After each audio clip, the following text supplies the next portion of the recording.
Good morning, recruit. So you want to make your first footsteps into the sphere known as HOI4 multiplayer? Or perhaps you already have and are left wondering why you always desynchronize or why you get kicked out directly after joining a lobby. Well, fear no more, fellow noob. For this is the right guide for you. In the next minutes, I will explain to you everything you need to know regarding connection problems, a little bit about the community in general, and the most popular game types. And I would love everyone to listen to the first part very carefully.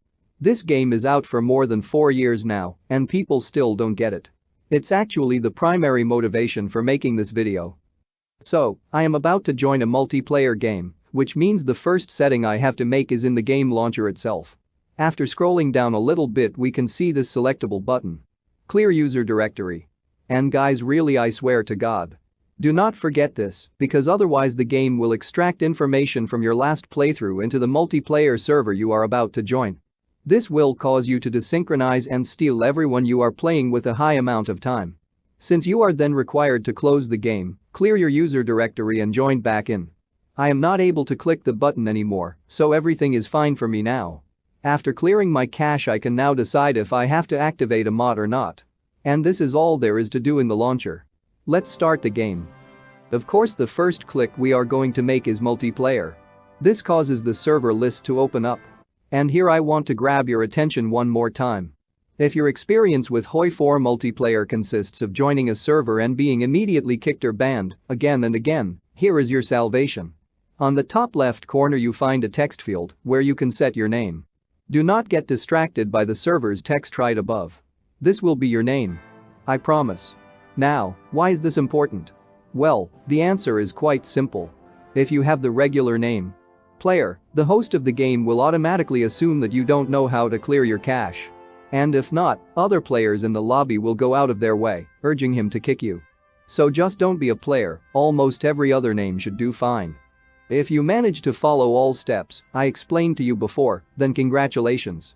With a few simple hand movements you prove to the world that you have an IQ of at least 80.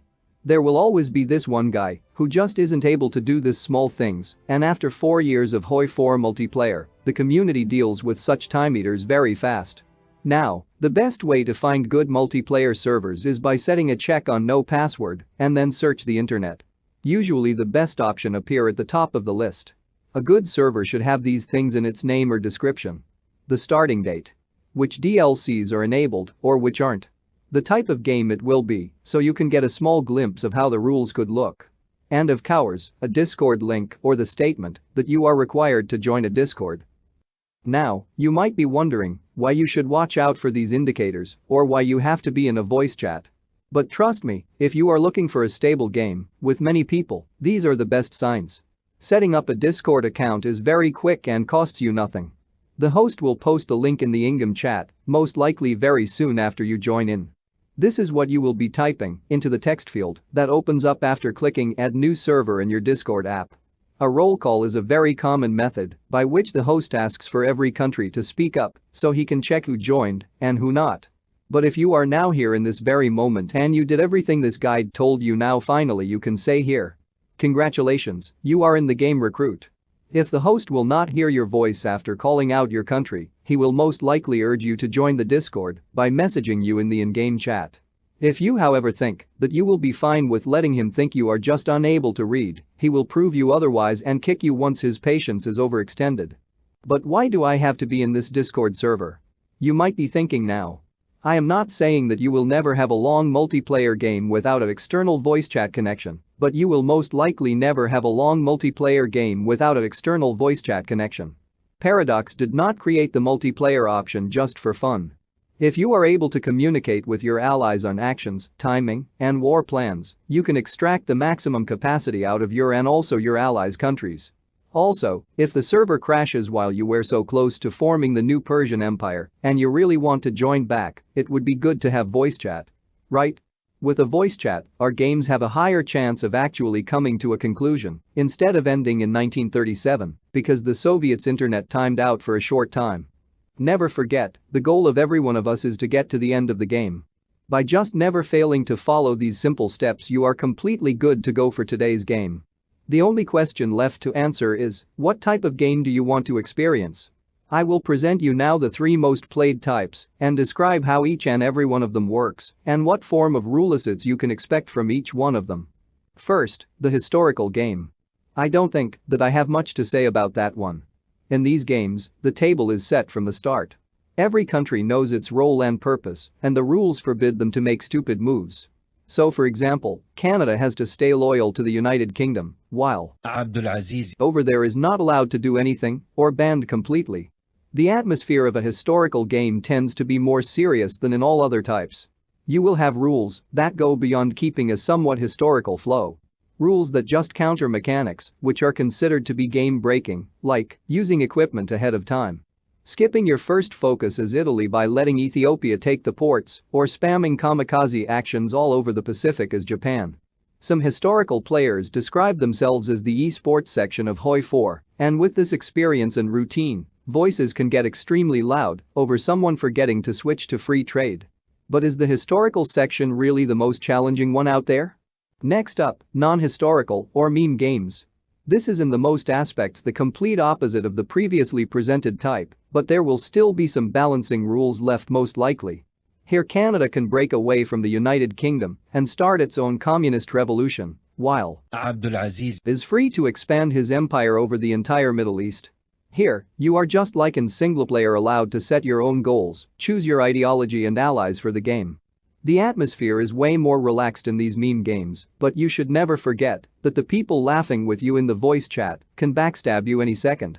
You should watch out for rules which ban super factions, since without these the Soviet Union might be looking at a fascist world just after 1 year in game time. And now we reach the newest type out there. The RP game. This section was popularized by the streamer TommyK, and the used modification also wears his name. The TommyK Road to 56 RP mod. However, there are lots of RP games hosted daily without him even taking part, and you should not miss out on this one. Here, the player has to take over the role of his country leader. He should act, talk and make decisions as if his entire nation depends on him. He will have to take diplomatic actions, ensuring deals with other nations, and thanks to the mod, you can actually solve your territorial problems without going to war. You will also have balancing rules, giving each nation an equal chance to prepare, but the outcome of every RP game stands in the stars. By the year 1940, Earth could be ruled by people you never even heard of. The best advice I can give you right here is to start out with diplomacy as soon as possible and gain strong, trustworthy allies. Most players will still give it their best, but you can also find people ruining their internal politics on purpose, or a guy who isn't even playing a country. Instead, he will just take diplomacy missions from others. I can tell you, the immersion is strong with this game type. And these are pretty much all nameful game types out there. You can be sure that there will be sometimes games hosted, which I did not present to you here today. So I am going to list here all mods with which you can expect to find games out there. Even if most of them won't appear in your server list often. You can also find the link to the Steam page for each mod in the description. These are pretty much the best guesses when it comes to multiplayer. Don't forget that clearing your user directory also disables all active mods, and you need to have the same mods active as the host of the game to join. The historical multiplayer mod mainly cuts out non-historical decisions from focus trees and is often used in historical games. The TommyK Road to 56 RP mod is mainly used for RP games. The regular Road to 56 mod is also very popular, and multiple games are hosted daily. Kaiserreich explores an alternate timeline where Germany won the First World War. It is the most popular mod out there, and you will also find many of these hosted daily. The Millennium Dawn Modern Day mod is less popular, but still a good option from my experience, although finding a game of Millennium Dawn hosted is rather rare. I hope that this video was able to give you a basic overview over the microcosmos that is HOI4 multiplayer. So never forget to clear your cache and don't call yourself player, cooperate with your team, and don't just try to ruin people's day, and you should be perfectly fit for a good experience. If you found this video helpful, consider giving it a like to let me know that I should make more in the future. And if not, feel free to banish me with dislikes to the dark cave from which I came.